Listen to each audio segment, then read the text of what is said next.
minds of the people than in the conference rooms of any elite. Sam Seder. They are unanimous in their hate for me, and I welcome their hatred. We must guard against the acquisition of unwarranted influence, whether sought or unsought, by the military-industrial complex. The Majority Report with Sam Seder. If I get the feeling you've been cheated.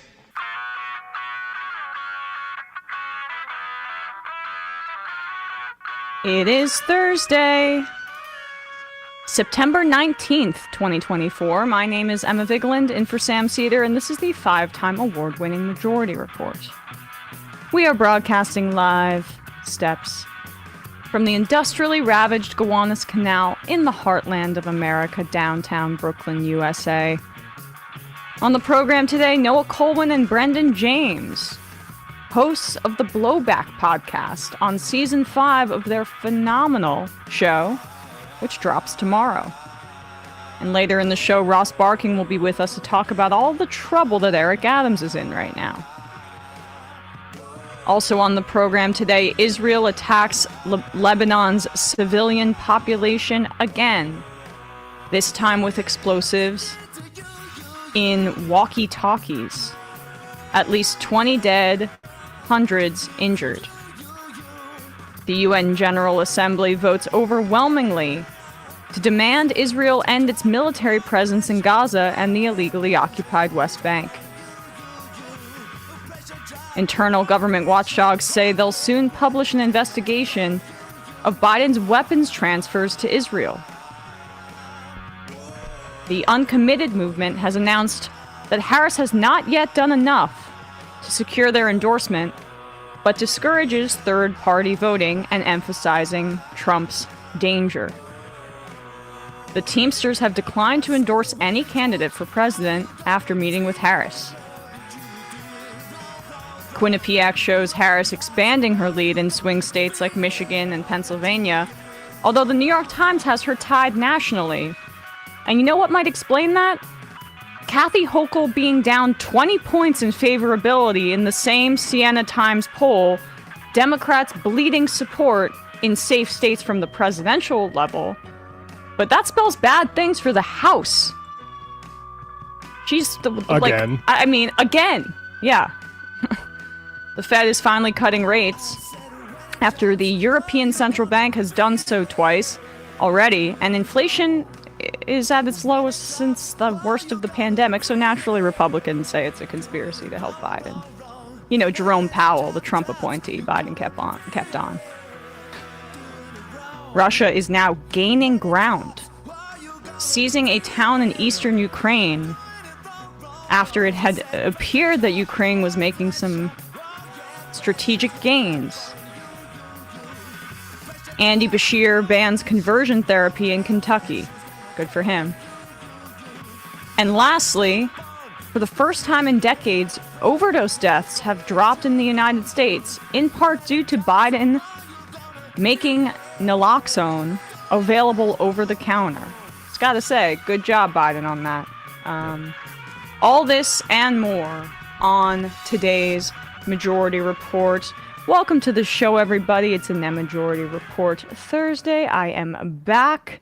Franklin Delano Disco says, for what reason other than racism or sexism would the Teamsters not endorse Harris when she was the tie-breaking vote in the Senate that saved $86 billion in Teamsters pensions? It's a rank and file conversation. Yeah. Look, people would like to say, what about that benefits thing? There's also Teamsters that are upset about the previous use of the state's rail statutory powers to stop that strike. And that is something that I don't think we've had a full understanding of. I think there's, of course, there was some unions that said, yes, this was the right thing for the Biden administration to do. There was a lot that weren't. And also the Teamsters have a lot of different types of workers, to be say, like less college educated workers, and they're organizing them. People should go look back to what the Teamsters were doing when Nixon was president, which is like beating up anti-war protesters. Like, this is a process. I think Harris took the right tact, which is like, whether you endorse me or not, I'm going to act as if you did because the Republicans aren't there for you. Yeah, right. And you know, there's internal considerations that Sean O'Brien has with the rank and file that we just aren't privy to. And I don't know if those are overstated or not, but to the extent that they are, like, he has to respond to them. But I don't agree with, you know. No, it's false consciousness. I agree with that too. Right, but it's also, you know, just it's difficult for us to assess on the outside, not a member of that union. But let's talk about this because, you know, we're in deep trouble here because Israel has now killed at least 20 people and wounded more than 450 in the second wave of explosions detonated in rigged walkie-talkies in Lebanon. This comes after they did so a day or two ago with pagers, and it's coming out that basically it was a Israeli front company in Budapest, I believe, that manufactured these rigged electronic devices in an effort to kill Hezbollah commanders, people in Hezbollah. But we should be clear that, like, Hezbollah functions as the government in many areas of Lebanon. They have civilian institutions that they're responsible for. You know, to just designate them as a terrorist organization is just not accurate. Jeremy Scahill, Hamas and both. He includes Hamas here, which is that's also just factually true. Accurate. Exactly. Well, this is how you have an adult conversation about these things, which our corporate press won't allow. But Hamas and Hezbollah are more than armed movements. They have civil institutions, schools, medical facilities, etc. In Gaza, Hamas is the government. In Lebanon, Hezbollah functions as one in many places. Right. Targeting civil employees as combatants is a lethal lie as terrorism. The idea that they were, and the idea that it was just Hezbollah that was holding these things, I think is just absolutely implausible to me. You're calling it terrorism, Matt, but let's be fair. It could also be very smart. The New York Times is framing it in an article this morning in this manner. Pager attack highlights tension between Israel's technical might, if we could show this, and strategic fog. Israel's technical might. Can you imagine if a Muslim majority country's military or militant group did this, detonated bombs in a coordinated manner across a variety of different civilian areas at the same time, killing dozens, injuring thousands, and the New York Times calling it some sort of display of technical might? You just see this is just racism. It's just racism. That's all this is. This is like what Michael said, like if the shoe was on the other foot, like this is actually a demonstration of the massive imbalance in power here, because Hezbollah or Hamas or whoever is not going to be able to infiltrate the supply chain and replace your motherboards or lithium batteries with explosive devices. Only a colony that is backed up by the most powerful forces on earth will be able to do that. And right. What does Silicon Valley think about all this? Like their reputation. What do you mean? They're providing surveillance. But that's what I'm saying. All of a sudden, there's all those orders are going to China now. So maybe that's one thing that American companies should think about is like, oh, maybe like this idea that, oh, it's the scary Huawei or the scary Chinese companies. Well, maybe all of the stuff made over here could be bombs now. Let's play this Al Jazeera report on what happened in Lebanon, because this is a country with people who just want to live in peace. And Israel committed a terrorist attack, probably using our intelligence, although Blinken is denying it, on the civilian population twice over the past few days. Can we expect any good from Israel? Children are being killed.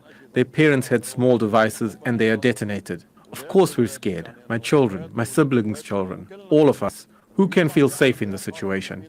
We have 5,000 injured in just 2 days. This isn't a small matter. It's war.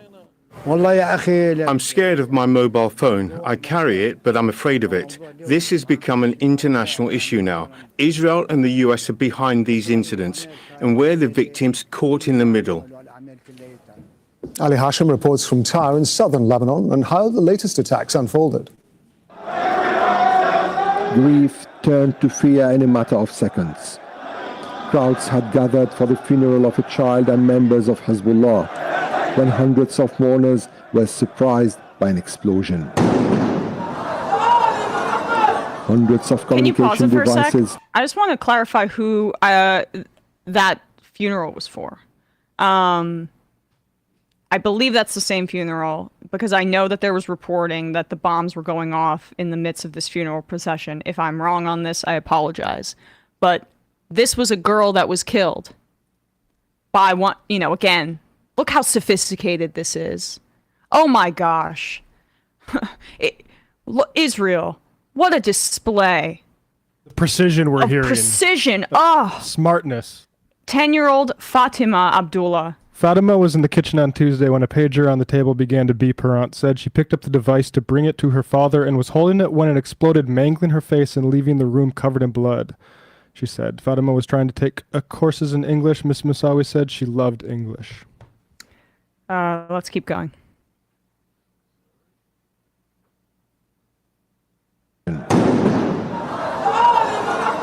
Hundreds of communication devices burst simultaneously across Lebanon, killing several, injuring hundreds, among them civilians.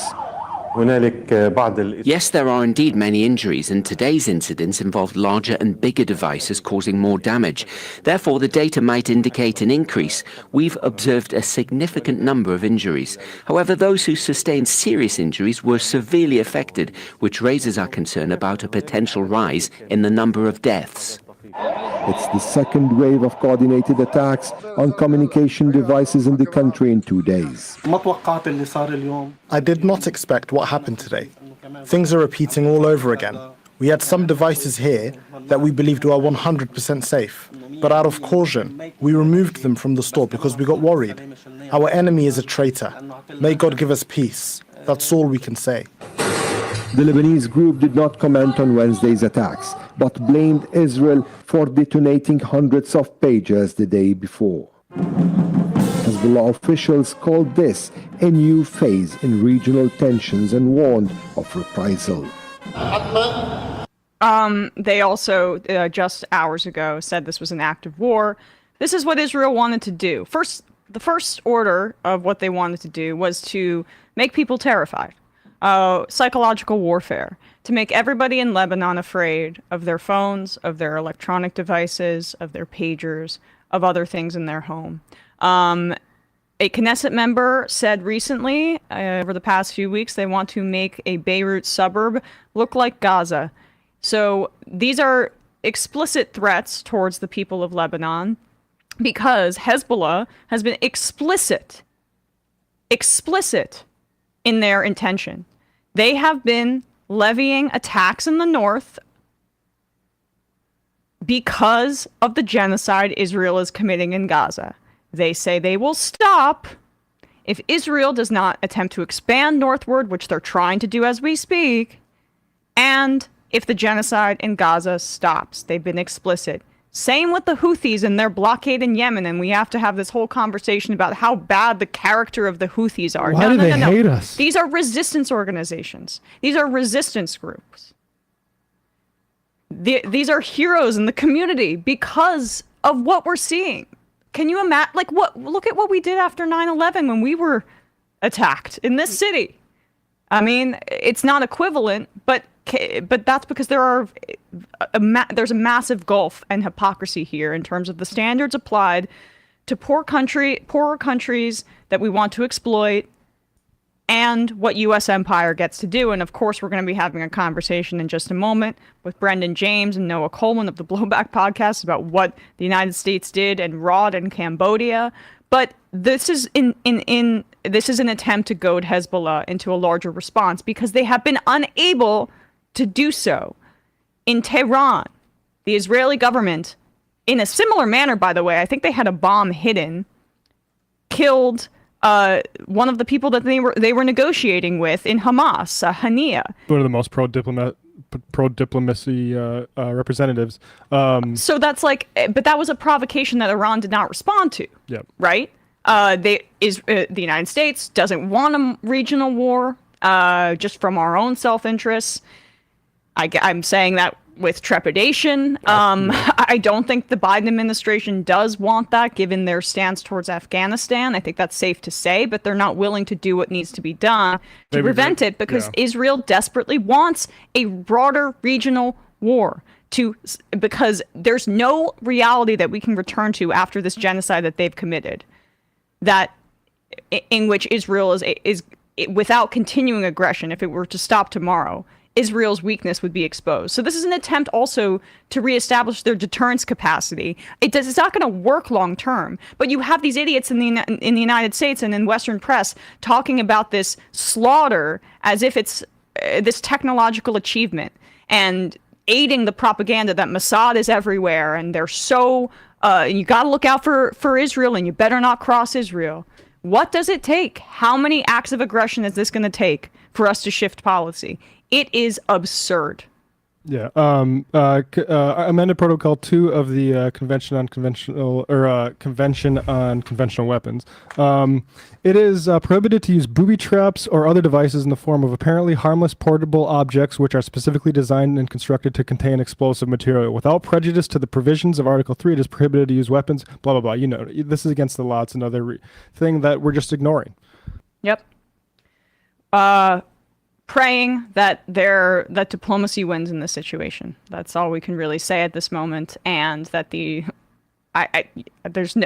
seems like there's nothing that's shifting Biden's policy as he leaves the White House, but obviously his legacy on foreign policy, for all the good stuff he did in terms of, yes, the Afghanistan withdrawal was a good thing that we did, but his foreign policy will be known for wreaking havoc and blood throughout a region that the United States was actually trying to get out of. But Netanyahu dog-walked him all over the place. With that said, here is a word from a few of our sponsors. Article believes in delightful design for every home, and thanks to their online-only model, they have some really delightful prices too. I'd seen advertisements for Article before, and I was like, wow, this is some really beautiful furniture. If I'm in the market for a new couch, I kind of am. I'm going with Article. Their curated assortment of mid-century modern, coastal, industrial, Scandi, and boho designs makes furniture shopping simple. Article's team of designers are all about finding the perfect balance between style, quality, and price. They're dedicated to thoughtful craftsmanship that stands the test of time, and it looks good as they're doing it. Article offers fast, affordable shipping across the United States and Canada, plus they won't leave you waiting around. You pick the delivery time, they'll send you updates every step of the way. Article's knowledgeable customer care team is there when you need to make sure that your experience is smooth and stress-free. Right now, Article is offering you $50 off your first purchase of $100 or more. To claim, visit article.com/majority, and the discount will be automatically applied at checkout. That's article.com/majority for $50 off your first purchase of $100 or more. Their furniture is really beautiful, so take us up on that if you're in the market for something new for your home or for your apartment.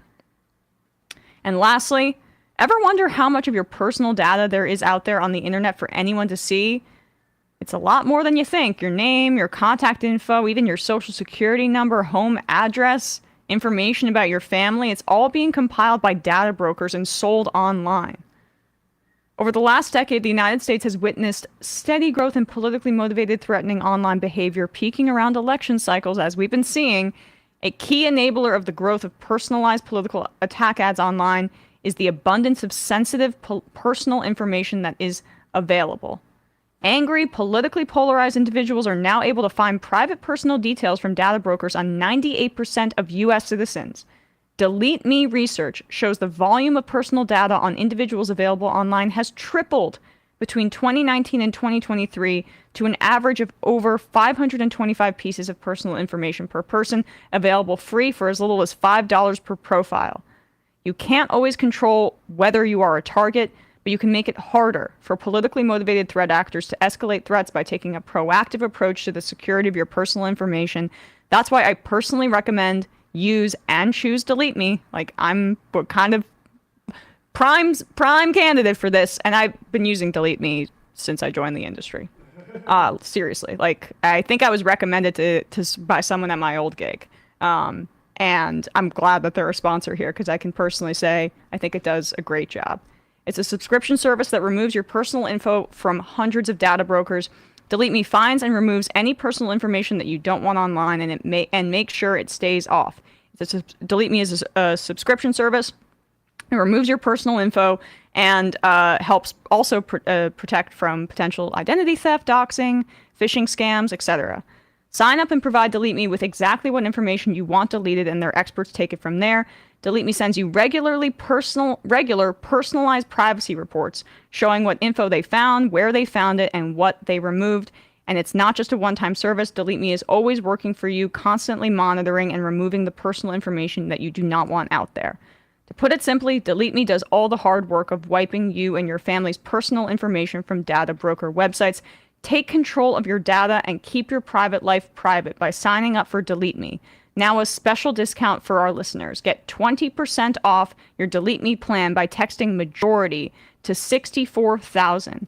Text MAJORITY to 64,000. That's a majority to 64,000. Message and data rates may apply. See terms for details.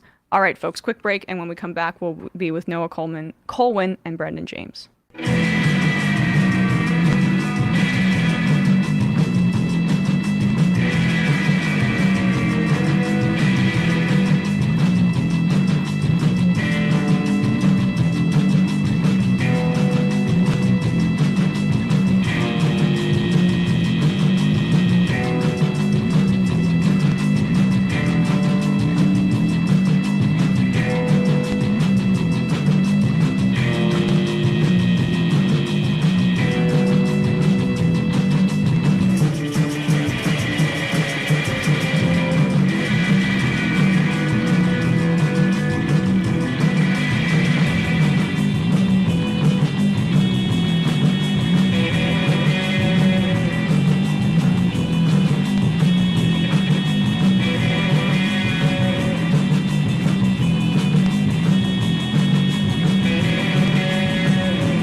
We are back, and I am thrilled to be joined by the hosts of the Blowback podcast, which is phenomenal, Noah Kulwin and Brendan James, and it comes out tomorrow, season 5.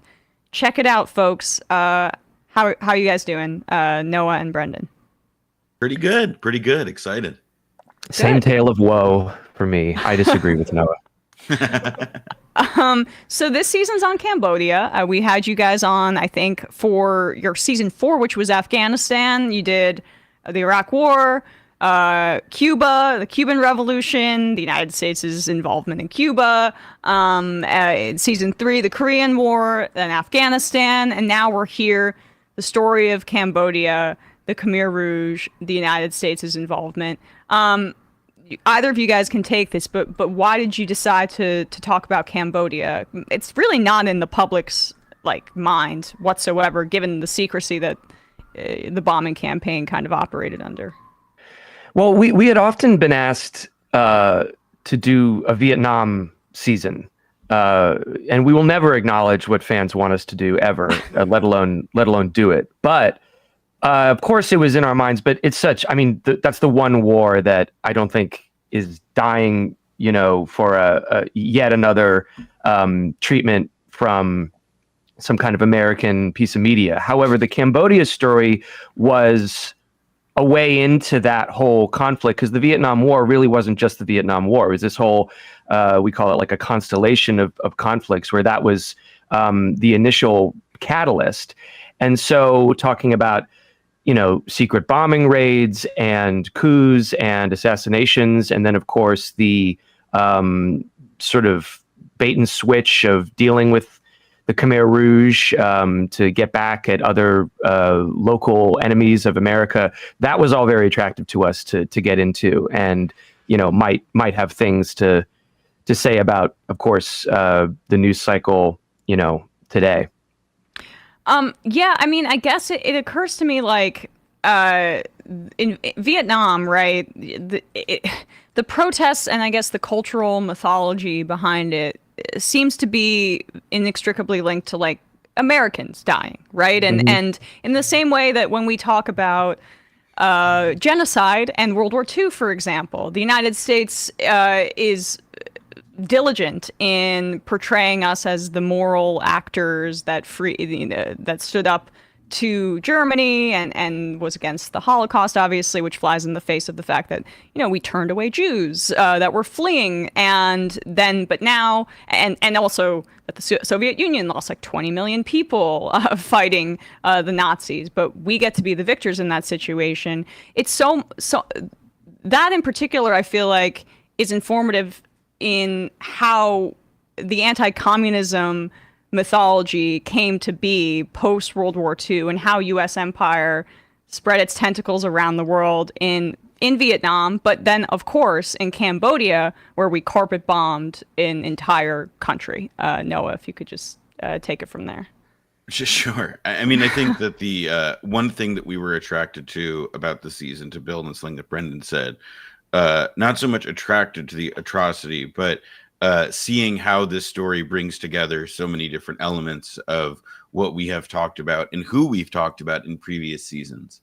I think that we've gotten a really interesting cast of characters this season and sort of communicating the scope of that story that you're talking about, because it's not really possible without some really unique personalities, who are there to guide history on its path. Richard Nixon, also the erstwhile royal of Cambodia, or rather late royal, Sihanouk, and Henry Kissinger, of course, and the personalities of the Khmer Rouge themselves, whose definite, their distinct personalities are what produced the distinct tragedy of the Cambodian genocide. And the characters that you describe here, if you could just flesh that out a bit, because, Kissinger and Cambodia are inextricably linked. But my understanding is that, LBJ was really they had already begun bombing Cambodia under Lyndon B. Johnson. So what was that period that obviously Nixon and Kissinger built upon? If you could take us through that. Yeah, I mean, there were sporadic bombings because the border was so porous between Cambodia and Vietnam. The Viet Cong began to use it. The Americans called it sanctuaries. It's not totally inaccurate. I mean, they were trying to cool off from the action that was going on in Vietnam. But generally speaking, aside from some special forces stuff in the Phoenix program, crossing into Cambodia, it really was the invention of Nixon and Kissinger that took it to the concentrated effort to, bomb Cambodia and bring it fully into the war. Their argument was, of course, that we inherited all of this. And to a degree, that's true, although, they sabotaged the 1968 negotiations that were happening in order to win the election and promise the South Vietnamese regime a better deal. So it's a little bit of it's more than a little bit of a Nixonian and Kissingerian thing to say, oh, we inherited this even though we rigged it to keep going. But and also, one thing I'll jump in to add quickly is that also bombing Cambodia, if you read newspapers from 1968 and you look at conservative and right wing and sort of military and intelligence community aligned news outlets, think tank types and activists, they talked very actively about bringing the war into Cambodia as a way of solving it. So when Nixon and Kissinger went about trying to end the Vietnam War by expanding it and attacking communist positions in Cambodia, it wasn't something that they had invented out of whole cloth. They were rummaging around in a right-wing policy toolkit that was screaming, that had like this big wrench in it that said bomb Cambodia. And that's how they just chose to go about it the way they did. One general called it, basically when the wolves are closing in, you throw them a body, and that was Cambodia. So it was essentially, an expedient way to withdraw American troops, Vietnamize the war in Vietnam, make it into more of a proxy battle, and Cambodia paid the price for that. And so the approach, how did that shift? You hinted at it a little bit, but when Nixon and Kissinger got into power, can you speak a little bit about that escalation and what their supposed strategic objectives were in Cambodia? Sure. So when Nixon came into office, his main mandate was essentially to end the Vietnam War. And famously, he said that he would get peace, but he would get peace with honor. And that meant that the U.S. wasn't going to turn tail and run out of Vietnam, but as he sought to Vietnamize the war, to withdraw troops, rely more on South Vietnamese forces, and also, and this was less publicly discussed or at least bragged about, to just bomb and waylay with bombs and munitions what they believed to be communist areas of operations, but were just obviously huge swaths of countryside where civilians were living. And they thought, though, and they recognized that this idea, part of this is Nixon's natural predilection for secrecy, but they correctly believed that, well, Cambodia is a neutral country. So if we just start openly bombing Cambodia, then, that'll give the impression perhaps that we're at war with this neutral country that wants to be neutral. And while the head of Cambodia, Sihanouk, had ostensibly said he knew about the bombing, supported it, he was kind of over a barrel.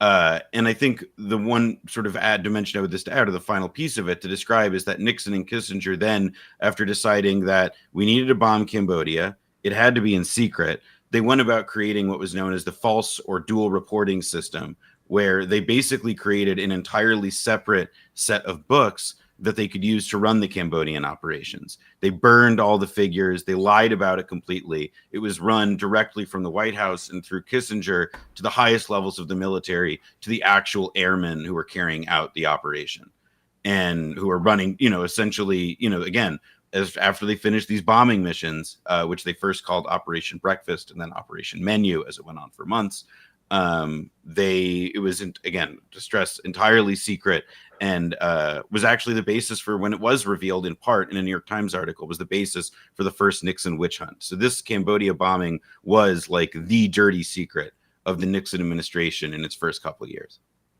And can you guys just maybe do a little bit of myth busting about the nature of, say, Soviet support in these areas? I mean, obviously we're thinking a lot about the genocide in Gaza and how Iranian-backed proxies is very much used as a propaganda tool in order to justify escalation.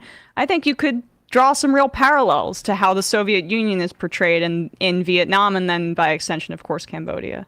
Definitely. In Vietnam, there's no doubt the Soviets were giving aid to the Vietnamese, both militarily and diplomatically. Support, was open. So did the Chinese. Although another interesting thing about this season of our show is that this is the height of the Sino-Soviet split that's happening. So China and the Soviet Union are at odds, almost more than the U.S. is at odds with either of them.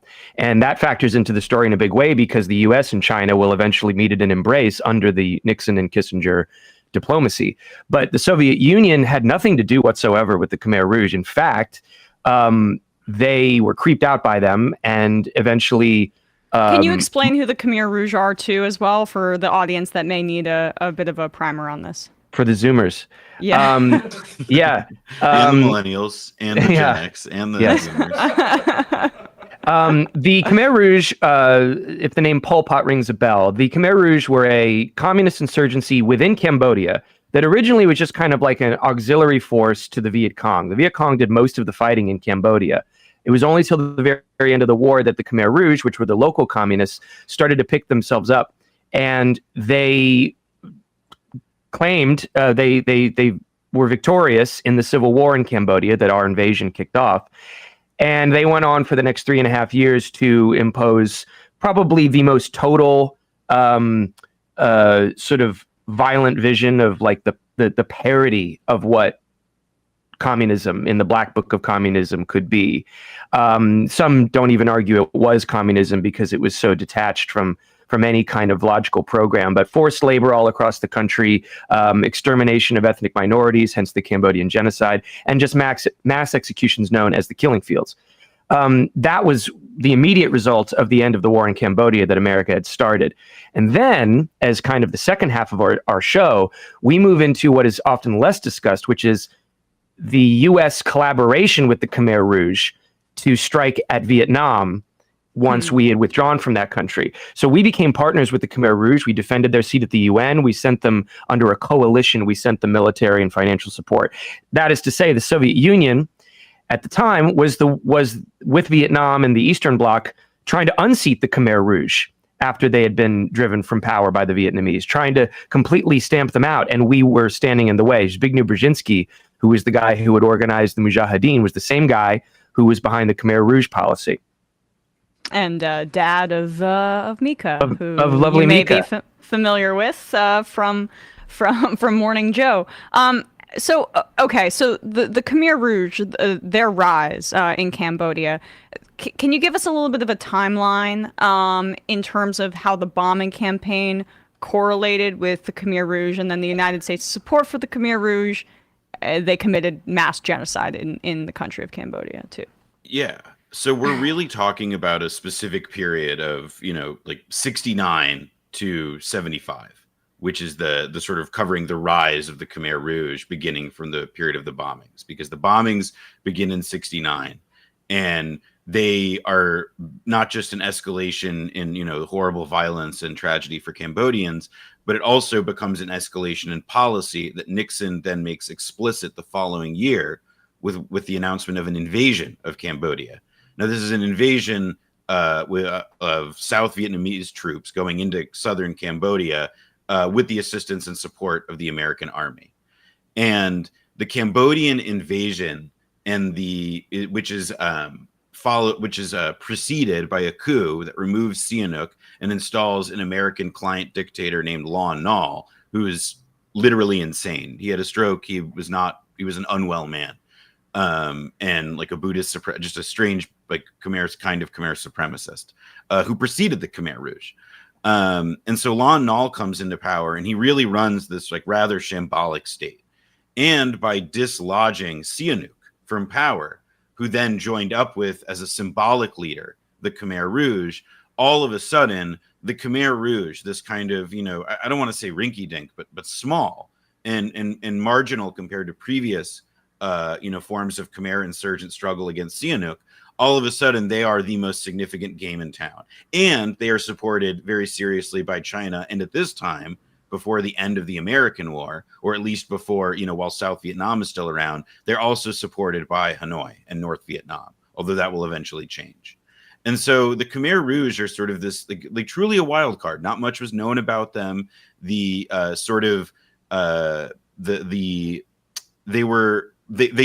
cultivated that about themselves. It wasn't just because like the people were ignorant. It was they actively sought the mystery and to play down their role in influencing the sort of broader movement that they positioned themselves as part of. And then, of course, they revealed themselves through their actions and publicly announced themselves a couple of years in. But, the rise of the Khmer Rouge is essentially made possible because of American-supported machinations. That 1970 coup that installed the nutty guy Lon Nol, even if the CIA didn't necessarily plan it from Langley and organize it themselves, they were on board with it in however broadly you want to interpret that. And so I think that you can kind of sort of draw a straight line to, April 75, when the Khmer Rouge take over, to this, rising, amount of American interference and kind of, destruction of the Cambodian political order that was, what came after the beginning of the literal destruction of the Cambodian countryside.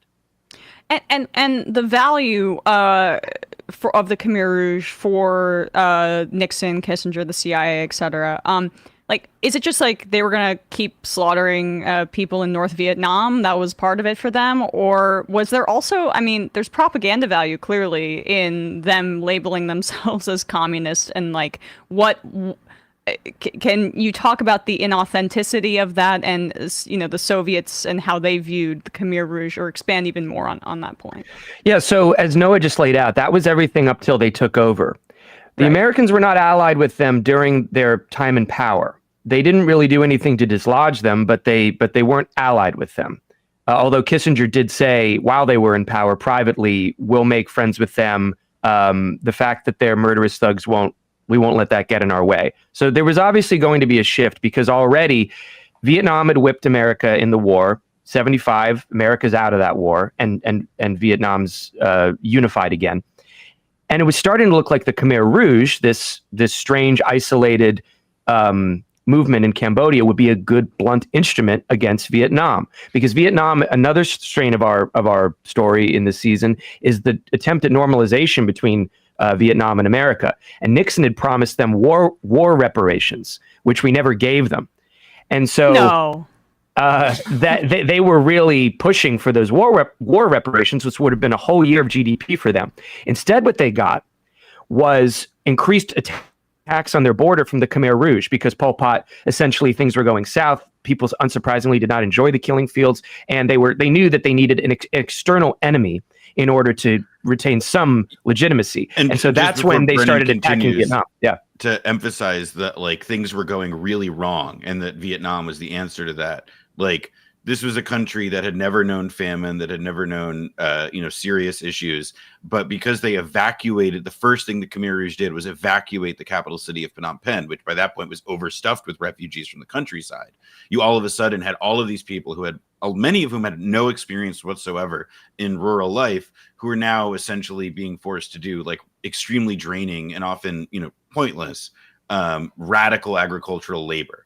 And so, as you can imagine, when that society began to break down, there really, in the whole structure of that order began to break down within Cambodia.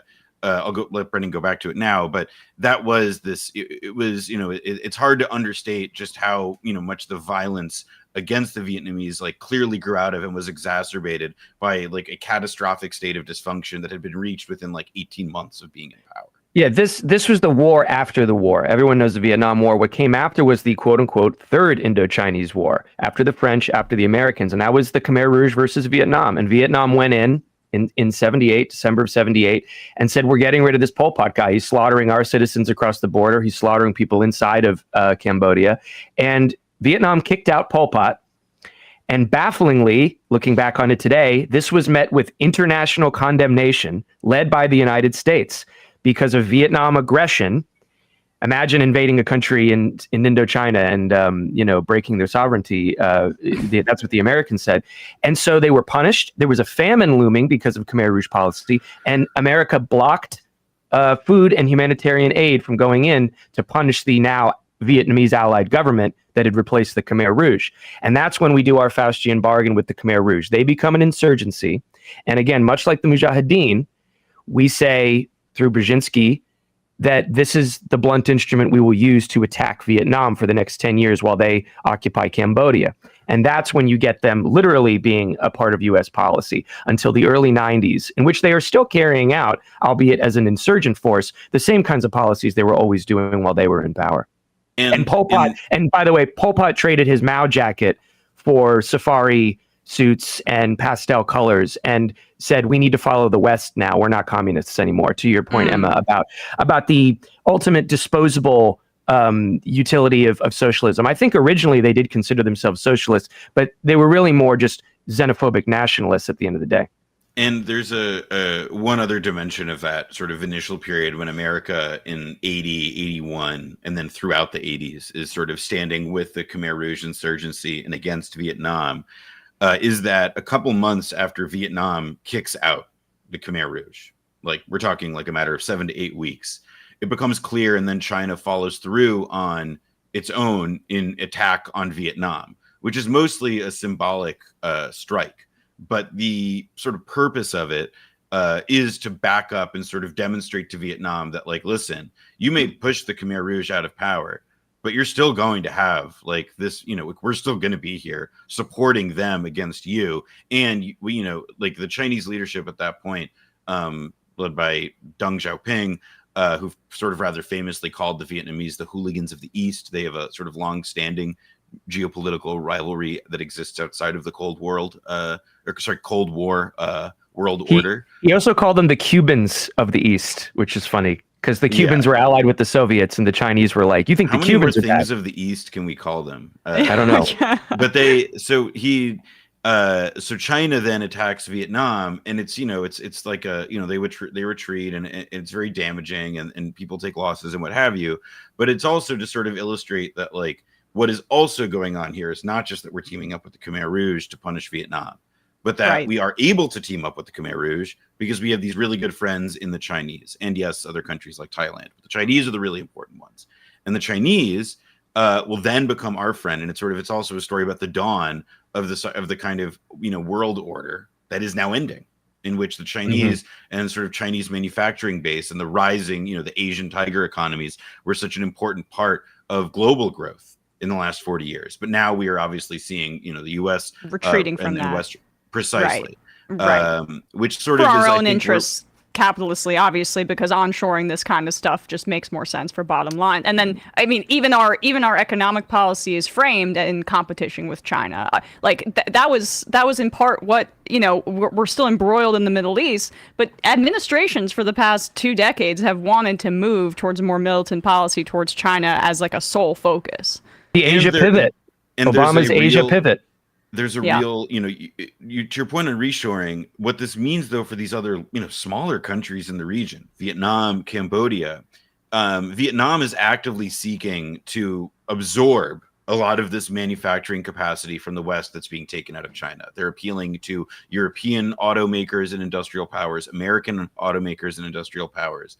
And Cambodia, for what it's worth, is making a similar pitch, but it's also more aimed at the Chinese. And Vietnam, even though they're a historic rival of China, and they have ongoing, long-standing territorial disputes with China over famously the Spratly and Paracel Islands. You now have this situation where I think these countries, we're somewhat holding our breaths because a lot of it's dependent on how aggressive the U.S. wants to be, or at least that'll sort of be what lays out how powerful we really still are. But I think that it's, sort of this, we are now seeing this era end in which we had built a world with China aligned against Vietnam and these other countries. And it's now settling into a more sort of generally ambiguous position where we're both freaked out that the Cambodians are allying with China, but also, we're not that freaked out because we have a lot of money invested in these places too. And we're, like the head of Cambodia now went to West Point. It's a lot more complicated. It's not. Yeah, it's much more. It's a new Cold War in a lot of ways, but it's so much more symbiotic than the relationship between the Eastern Bloc and the so-called free world was. There were actual blocks. That's gone now. Well, there's no ideological. Well, it's all capitalistic at the end. It's like right? There's less of that fight. I think I would argue in this. I mean, if some would say the Chinese are in the middle of their NEP that's just way longer than Lenin's, I mean, there's all kinds of ways you could slice it, but they're obviously using capitalistic, market mechanisms to build wealth. And whereas we have 750 bases all over the world, they have 2, one of which is in Cambodia, by the way, and they're obviously going for the wheel and deal method, which is far less violent but still quite threatening to the U.S. And they brokered those talks between Iran and Saudi Arabia. We talked about this last season. Is with Afghanistan, Beijing was far more involved at the end of the Afghanistan war that we started in bringing people together and talking about the future than the Americans were. And in the future, people are going to go to Beijing. They're not going to go to Washington for whatever, a handout or a mediator, and we can see that happening. So while Cambodia is now these days, not a hotspot, I suppose you would say, it is the site of the largest Belt and Road Initiative. And it is one of those places that's spelling out this larger conflict between China and America. And one last thing I'll say to make our season sound relevant and therefore mandatory to listen to is it's already mandatory. Go on. Thank you. It's just that you guys were talking about Lebanon. I mean, here's an example of, not to compare everything 1-to-1, but another country outside of the current zone of conflict being suckered in, and that was Cambodia. It did the best it possibly could to stay out of it. And we see Hezbollah, which is of course in the U.S. spoken of as like the most aggressive, irrational set of actors ever. They are mocked in some cases by the radical, minds on the struggle with Israel, because they don't want to get into it right now. Clearly, they do not want a large scale war, and they've been trying to avoid it up until now, at least. And that is the same kind of balancing act that Cambodia was facing during the events of this season. And so one other thing. Go ahead, Noah. Yeah. One other thing that sort of Brendan brought up, and this, we haven't actually brought this up yet, is that we went for the season. We traveled to Cambodia and Vietnam, and we conducted interviews, which will be in the season, and we can say more about in a minute. But one thing that we saw while we were there, so if you look at like a chart of economic growth in Cambodia, the before and after in the last generation is basically the economic crisis. When China and the sort of the Chinese boom lifted the world out of the Great Recession, Cambodia started to experience meaningful, like double-digit growth for the first time ever. You're talking about, one of the most reliably poor countries in Asia, not just Southeast Asia. And that's still, largely true to this day, but it's grown a lot. And to me, aside from seeing an Al Pacino as Serpico picture on a truck's mud flap, which is still like a fascinating, still can't quite get over that one. I remember we were, taking a motorbike in the outskirts of Phnom Penh, and you saw like a mall that had clearly been built with Chinese capital. And, it had been it was new, had a bunch of clearly Chinese stores on it for many of the Chinese tourists who do come to Phnom Penh and spend money on gambling. There are lots of casinos set up there. But what do we see in this Chinese mall? There's a drive-through Starbucks right there too. And so there is this, you can't, for how, to emphasize and re-emphasize what we've been saying, for as much as people want to make this a new Cold War, the degree of intertwinement, or, the degree to which like we are bound up in each other's shit, as like a world economy and society, like can't be understated, and is like, seems to sort of be, I mean, to me at least, is like it was something that I was struck by as a result of our travels there. And so just to leave a lot of information for the podcast so people, check it out when it drops tomorrow. Overview, what are the final figures of both the bombing campaign and the genocide of the Khmer, that the Khmer Rouge committed, that is on the United States' hands here? It's estimated that the bombing campaign was maybe around 100 to 150,000. It's obviously a much smaller country than Vietnam, in which the figures for that whole war were 2 to 3 million. The bombing campaign was around that. The Cambodian Civil War is estimated as up to 300,000, maybe 500,000. That's the whole conflict that was touched off by our invasion. The Khmer Rouge genocide, we spoke to the foremost expert on the Khmer Rouge genocide in the English language, Ben Kiernan, Australian scholar. And his numbers are 1.7 million Cambodians dead. The majority being Khmer, fellow Khmers, but the sort of genocidal extermination campaigns disproportionately being directed at the ethnic minorities of ethnic Vietnamese, Muslim Chams, ethnic Chinese, and so on. And taken together, it's obviously one of the great human catastrophes of the past 100 years. Well, U.S. Back Empire. to you, Emma. Yeah, thank you. Well, it's instructive because, slaughters of this nature, like, again, it's impossible to escape our current context. Like, genocides only count apparently in American culture when we can use them for propaganda value and not like what we have wrought. And like the level of generational trauma that the United States has inflicted upon the world, and impoverishment and disease. I mean, people need to know, so they can listen to both this season that's coming out tomorrow of Blowback to learn about Cambodia, but then of course what we did in Iraq, the Cuban Revolution, the Korean War, Afghanistan. The numbers keep ticking up, and you could check out those previous seasons as well. It's packed with information and so well researched. Really appreciate your time today, guys. Thank you, Emma. Okay, for sure. And we'll put a link obviously to Blowback in the description wherever you're listening to or watching this. Or watching it.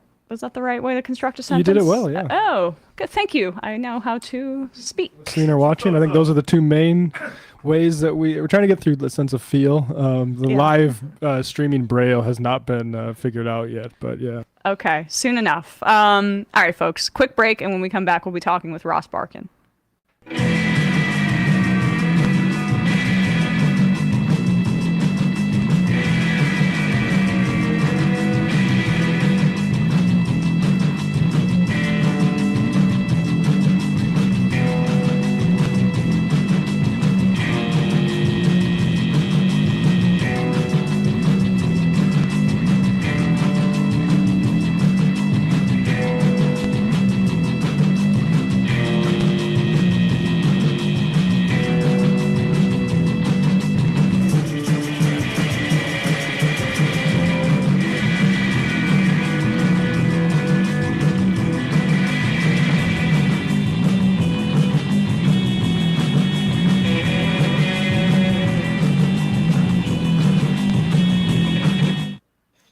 are back, and we are joined now by Ross Barkan, contributing writer for The Nation, who also writes a column on national politics for The Guardian, contributing writer at New York Magazine.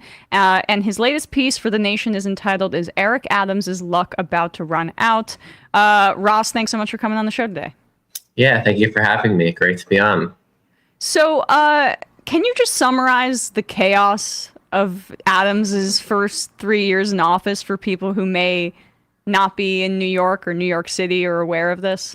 Yeah, lots to summarize. So first, you have the current federal investigations. There are 4.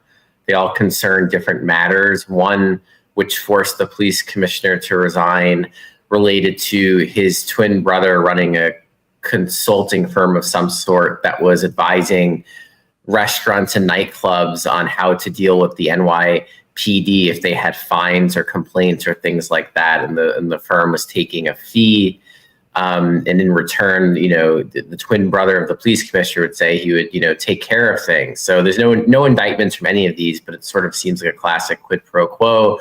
There's another investigation related to Eric Adams' possible ties to the Turkish government, which is a very odd one, and taking money in his 2021 campaign from and then appearing in some random Turkish film as well, taking multiple trips to Turkey. Yes, he goes to Turkey. Yes, he's taken trips to Turkey. There's another investigation related to his ties to China, which is also strange, and then yet another one tied to the one of his close allies, this guy Tim Pearson, who also has his own firm that seems to be engaging in some really dubious behavior with city contracts. So I would say the overall theme is incompetence and petty corruption. I would specify no indictments have come yet. Adams himself, it's not clear if he will be indicted, if he's a target. No sitting mayor of New York City has ever been indicted, but there's a first time for everything. What I would say is even beyond the corruption cloud, which is very thick and the thickest I've seen around a mayor in my lifetime, and other mayors, including Bill de Blasio, have faced investigations. Nothing came of them. Beyond the thick corruption clouds, there's this general inability to get things done, a real incompetence and slowness to the government that really began under Adams, because in my view, he doesn't take governing very seriously. He has a lot of patronage hires in his government. It's a bit like the old line Tammany Hall, but without the delivery side of things. This isn't a political machine that is getting people public goods, but also stealing. This is more potential stealing, potential quid pro quo, appearances of corruption, and incompetency, and little in the way of delivery. So there's a real fatigue among a lot of New Yorkers with Eric Adams. And I do think he is going to have a hard time winning a second term. And that is rare. Most New York City mayors win their second term. That is rare, but within the state of New York, Bradley, can we put up this tear sheet of Democrats are not doing well? I mean, this is broadening the conversation to the presidential election, but people are wondering why, because the previous kind of rule of thumb is that Democrats have to be winning the popular vote or up by 3 points for them to have a chance in the Electoral College, but most polls have her kind of tied nationally with Trump, and you can draw a line to Kathy Hochul and New York Democrats in big blue states. So you could just see that Kathy Hochul is 20 points underwater in New York State, and that's going to take away from Harris's national vote totals, it seems to me, because in these blue states, specifically New York, though, Democrats are cratering in popularity, and it affected the House races in 2022, and it's going to affect the House races in 2024 as well. And it's just, Ross, if you could just talk a little bit about even his relationship with Hochul as well, and how Democrats have sprinted towards this tough on crime thing, while all the while there's all this corruption going on, and I mean, the consulting firm where the twin is paying for advice on how to deal with the NYPD. It's just like a formalized version of cops going and shaking down business owners to protect their business, was happening all the time in New York in the 70s and 80s and things like that. Yeah, no, there's no doubt it's a lot of an alleged brazen shakedown scheme, and we'll kind of see where the investigations go on that. But it certainly doesn't look good for the former police commissioner now who resigned. So perhaps he may fear an indictment soon. We shall see. Speaking to the Democratic picture, I think a few things are interesting. A Siena poll just came out that showed Harris, I think, what was she at? Like 50, she was 50 something percent over Trump, maybe like plus 12 points, something like that. I have to double check. It was better than what Biden was running in the spring, but it's way behind what Biden actually did in 2020, where he broke 60% in New York. So it's really interesting that Kamala Harris, even with all the joy and all the excitement and Brett Summer, is still not running at 60% in New York State. So that's really interesting. That could bode poorly for the down ballot. We'll see. My sense is that the House Democratic candidates will probably perform better than 2022. 2022 was a remarkably bad cycle for Democrats in New York. You had concerns about high crime really permeating the races. Hochul ran a very bad campaign for governor, almost lost to Lee Zeldin, a Trump Republican, and that really damaged the candidates down the ticket. She actually has been very involved in Democratic politics since then, building up the state Democratic Party, which was non-existent and was cannibalized by Andrew Cuomo. I think to her credit, she's really tried to make it a functioning political organization, and is the first governor to really do that, certainly in modern times. At the same time, she's not popular. She's not a good politician. There is this interesting power vacuum in New York where you have a mayor who is quite, at least has the appearances of corruption. And you could argue, looking at his decades of government, is corrupt. He has had corruption allegations swirl around him since he was a state senator. Eric Adams is extremely unpopular. He actually has a good relationship with the governor, which is also interesting. One of the few politicians who still really takes his calls and deals with him is the governor. Most other locally are against or indifferent to Adams at this point. So he's struggling, and she's struggling too. She certainly has been poor at courting, moderates and even conservatives, though she herself has campaigned as a moderate, campaigned as someone who's been weakening the bail, weakening bail reform laws and really trying to tack to the center as much as possible. Hasn't really paid dividends with the moderates. At the same time, the left dislikes her, though she's less an enemy of the left than Cuomo was, but certainly she's not a friend of the progressive left. So she's caught in this funny ground where Republicans hate her, moderates are skeptical, the left dislikes her. That's how you get a really bad favorability rating. She's not corrupt, unlike Adams. She's not had any allegation of corruption kind of swirling around her. There's no investigation into her. Remember Andrew Cuomo, before all the sexual harassment stuff, his top aide, Joe Prococo, was indicted. So Hochul has kept it clean, but it is a strange era we're in right now, where the top Democrats in New York, the mayor and the governor, are not terribly popular. And they're the ones who are in people's faces the most. I would say Chuck Schumer certainly is maybe the most famous, but he's really a DC creature. Certainly he comes around New York, but really when locals are thinking about their government, they're thinking about the mayor and they're thinking about the governor, and that's kind of where their ire is aimed at right now. And in terms of also his relationship with the NYPD, could you talk a little bit about that? Because obviously there was a shooting on the subway recently.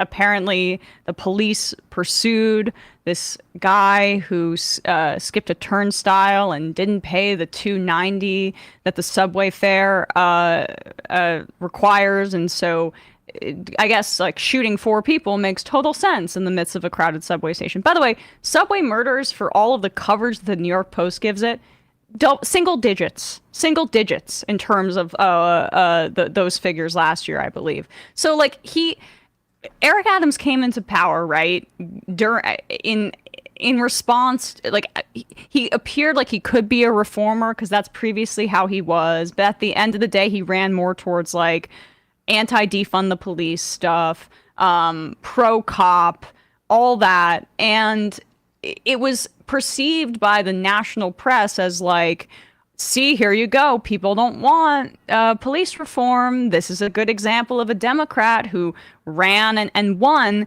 And at the end of the day, that had no staying power. And if you could just talk a little bit about how he even got to this point, because he had corruption issues in that race too, or weird stories like why does he live in New Jersey and why is he lying about his address, that kind of thing. So the 2020 and 2021 mayoral primary was a very interesting one. It was the first ever ranked choice voting primary. So a voter could choose up to 5 candidates in the race and actually rank them, which had never happened before. It was held in the middle of the pandemic. So it was only a year after tens of thousands of people were killed by COVID in New York City. Concerns about crime were very real. Crime was rising at the time. It no longer is, but you saw a real spike in shootings and murders in that period after really a long-term decline beginning in the 1990s and continuing on into the end of the 2010s. So that between COVID and crime, it certainly destabilized a lot of and worried a lot of people, destabilized society to a degree. Eric Adams, though he had a very checkered state Senate career and a borough presidency that also had its fair share of scandal, never really rose to the level of major headlines. He was never indicted or anything like that. He really was the right fit for that race, and that it was a race that turned on law and order and law enforcement experience, and he had it as a former police captain. He was also and is a product of the Black working class in New York City. So he combined these unique features of being someone who came out of the NYPD, also had been something of a rabble-rouser and reformer within the NYPD at the time, so he could speak that language to a degree. At the same time, it was far easier for him to talk about law and order than an Andrew Yang or someone like that, because he had that credibility of having carried a gun and walked the streets. He could talk that language. A lot of the scrutiny in the race came for Yang and not for him. I think Yang, in retrospect, kind of unwittingly served as the shield for a lot of the left's ire and a lot of their obsessions. And so he also ran as a moderate, though certainly not someone with the same pedigree or background as Adams. And so Yang collapsed, and then Scott Stringer was also sort of the leading left candidate. He had a sexual harassment scandal. He collapsed. Catherine Garcia, also running as a moderate, she rose, but she kind of rose from nowhere to almost win, and she came within 10,000 votes of beating Adams, but Adams kind of just had enough. It was kind of a perfect storm of various factors that brought him to City Hall. And a lot of the negative stories about him came very late in the race. So the scandal about his possible residency in New Jersey, strange tax issues, it was very late breaking. It was the final few weeks. It didn't really come early enough to define him enough in the view, I think, of a lot of voters who are willing to rank him, seeing him as the serious guy about crime who's going to get the city back on track from COVID. So all that comes together. He wins. He doesn't win by a lot, and he comes into office, is initially fairly popular if you look at very early polls, but I think very quickly squanders that. And in part because he had no grand ideas. We were talking about policing, for example. De Blasio came in on this promise to reform the NYPD, did not quite succeed, but, had some concepts, and he did reduce stop and frisk. Adams, meanwhile, doesn't really have a grand vision for governing, doesn't care too much. Well, I mean, he does have the Rat King situation. Or no, there's the rats. He does. His only initiatives have been going after rats and trash cans, and he doesn't, as you're saying, he has no interest in governing, and it's almost lazy to describe him as a Trump type, but there's no other way for me to describe him in the sense that he's Trump. not interested. There overlap between him and Trump for sure. I've written that before. Right, he says whatever he needs to say based on whoever is in the room, and then he forgets it, and then he's kind of clownish in public, so you're amused by him, but there's no there. And housing has still exploded in the city in terms of prices. the over policing of the subways, it does not, like, people are not thrilled with it, and we're seeing exactly what it wrought. So there was no agenda, and what there was, and then there was just really corruption, and the two agenda items were kind of just like PR exercises, the trash can thing and the rats attack thing.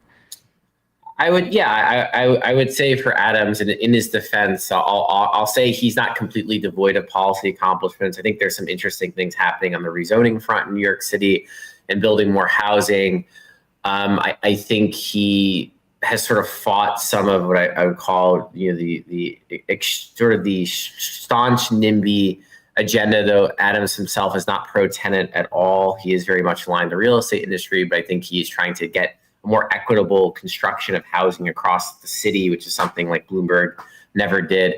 But yes, overall, his accomplishments at best are small bore. The big picture thing he could run on if he were more competent would be the crime decline. Crime has declined nationwide. I wouldn't attribute it to anything in particular Adams has done. I would say that about any mayor. I don't think one mayor can magically wave a wand and make crime go down. But he could run around and say, look, subway crime's down, shootings are down, murders are down, I did it. And that is a winning formula. But he has the corruption scandals, he has his own incompetencies, inability to focus, kind of like Trump. There's a bit of demagoguery to Eric Adams as well.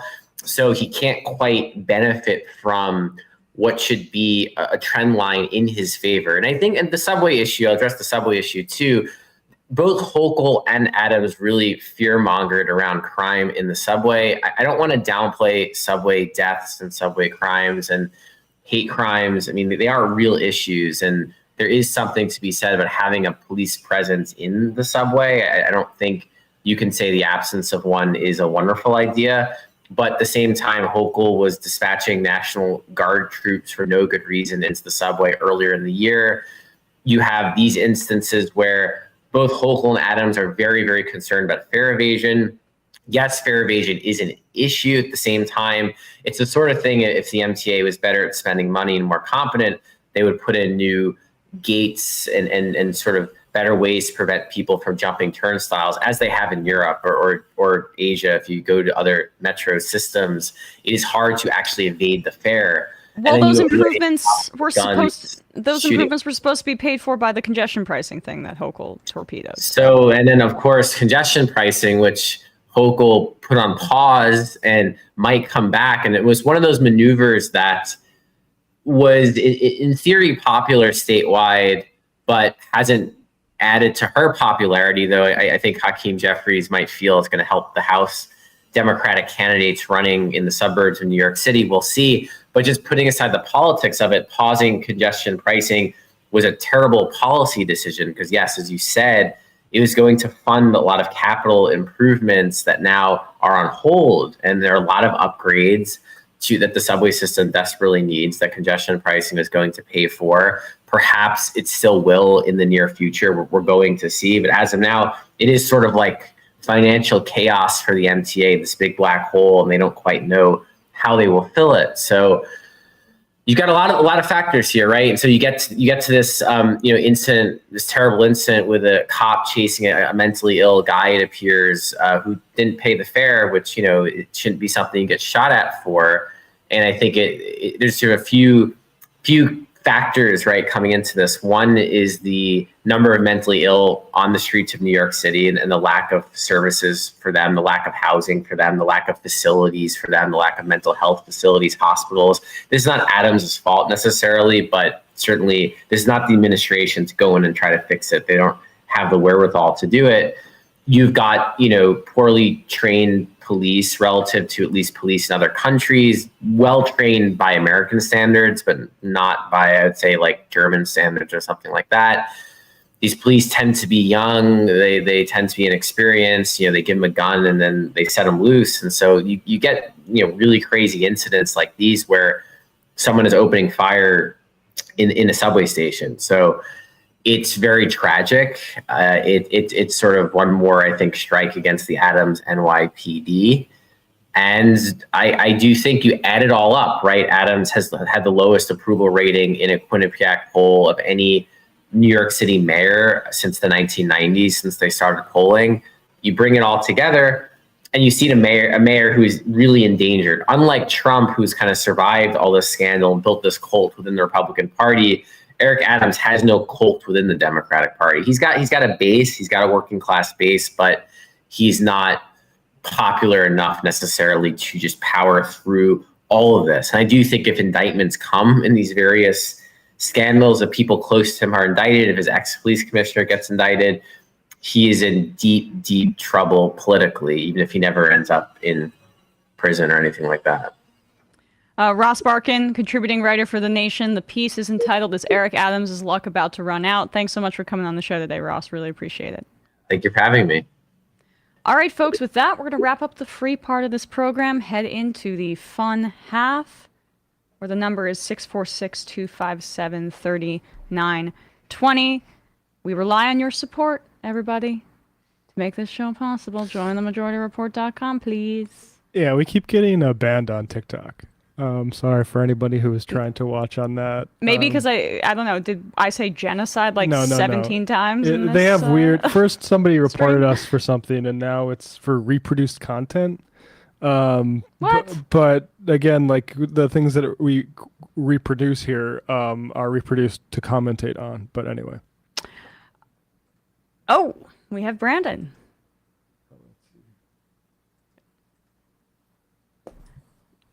That's probably. I gotta get them. That's true. Why is Brandon? You'll be a disembodied voice for just 1 second, Brandon. In the meantime, I don't even know if we can hear him though. We can't even hear you. Okay. Okay. All right. There we go. Okay, now we can. Now we can hear you. Hey. Hello. The man behind the curtain. Man What's happening behind the over curtain. on the discourse? I'm a little behind in my editing this week, but we should have some episodes out for you next week. I don't know what they will be on, but we have a little bit of a backlog right now. So stay tuned.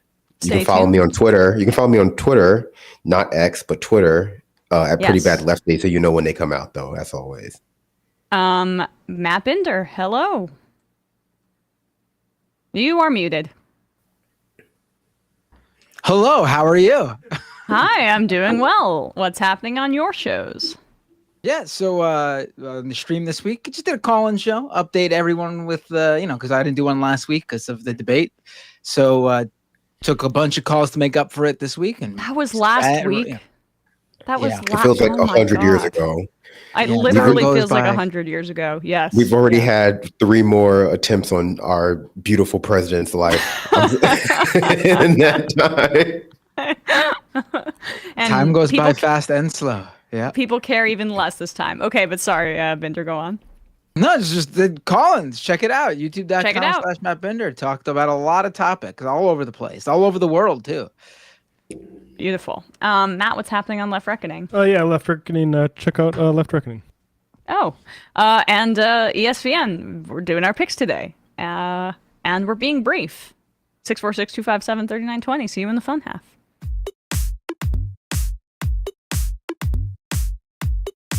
Left is best. Jamie and I may have a disagreement. Yeah, you can't just say whatever you want about people just because you're rich. I have an absolute right to mock them on YouTube. He's up there buggy whipping like he's the boss. I am not your employer. You know, I'm tired of the negativity. I'm sorry, I didn't mean to upset you. You're nervous? You're a little bit upset? You're riled up? Yeah, maybe you should rethink your defense of that, you fucking idiots. We're just going to get rid of you. All right. But dude, you want to smoke this joint? Yes. Do you feel like you are a dinosaur? Some good shit. Exactly. I'm happy now. It's a win-win. It's a win-win-win. Oh, hell yeah. Now listen to me. 2, 3, 4, 5 times. 847-906-501-457. 2, 38, 56, 27.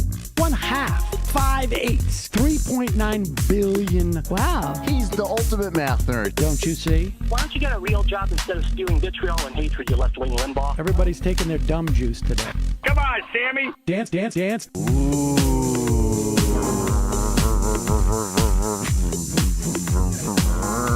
Rand Paul. I had my my first post-coital scene with a woman. I'm hoping to add more moves to my repertoire. All I have is the dip and the swirl. Fine, we can double dip. Yes, this is a perfect moment. No. Wait, what? You make under $1 million a year. You're scum. You're not paying. Excuse me? Fuck you, you fucking liberal elite. I think you belong in jail. Thank you for saying that, Sam. You're a horrible, despicable person. All right, gonna take a quick break. I want to take a moment to talk to some of the libertarians out there. Take whatever vehicle you want to drive to the library. What you're talking about is jibber jabber. Classic. I'm feeling more chill already. Good. Donald Trump can kiss all of our asses. Hey, Sam. Hey, Andy. You guys ready to do some evil? Hitler was such an idiot. I think I might be a Nazi. Agree. No.